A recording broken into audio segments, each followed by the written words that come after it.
প্রতিদিনের চিন্তা ও প্রার্থনা। 28শে ফেব্রুয়ারি। দিনের প্রধান চিন্তা। যে সকল চিন্তা আমাদের বিচলিত বা দৃষ্টিভ্রান্ত করে বা মনের দৃঢ়তা নষ্ট করে, সেই সকল চিন্তাকে কখনো মনে স্থান দিও না। মুখস্থ করা যায়। মুক্ত যদি রহে তব হৃদয়ে আধার, স্থান নাই সেথা বেদনা বিদ্বেষের। বিবাদ, বিষাদ, ভীতি, অন্ধকার, ঈর্ষা, দ্বেষ, হতাশা, উৎকণ্ঠা, জীবনের অনন্ত যাতনা আসিবে না কভু তারা তোমার আলয়ে, যবে হৃদয় তোমার হইবে মুক্ত আর প্রেমে ভরপুর। উপদেশ।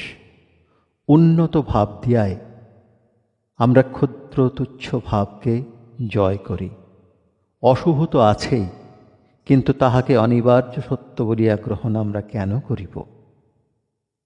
আমরা নিশ্চয়ই তাহাকে বাধা দিতে পারি। সকলেই এক ভগবানের উত্তরাধিকারী। তাহার আশীর্বাদ আমাদের সকলের উপরে সমভাবে বর্ষিত হইতেছে, কিন্তু আমরাই নিজেদের সেই আশীর্বাদ হইতে বঞ্চিত করি। জানি না আমরা কিভাবে তাহাকে রক্ষা করিতে হয়। আমরা তুচ্ছ চিন্তায় মগ্ন থাকিয়া মহৎ আশীর্বাদ লাভ করিতে পারি না। প্রার্থনা। দয়াময় প্রভু, আমার মস্তকে তোমার কৃপা বর্ষণ করো। এই জীবনের পথে তোমার জ্ঞানের আলোকপাত করো। ক্ষুদ্র চিন্তা ও ভয় হইতে আমাকে মুক্ত করো। এমন সদ্বুদ্ধি আমাকে দাও যেন আমি তোমার কাছে আসিতে পারি। নিঃস্বার্থ আত্মনিবেদন এবং একনিষ্ঠ ভক্তির সঙ্গে যেন আমি তোমার সেবা করিতে পারি।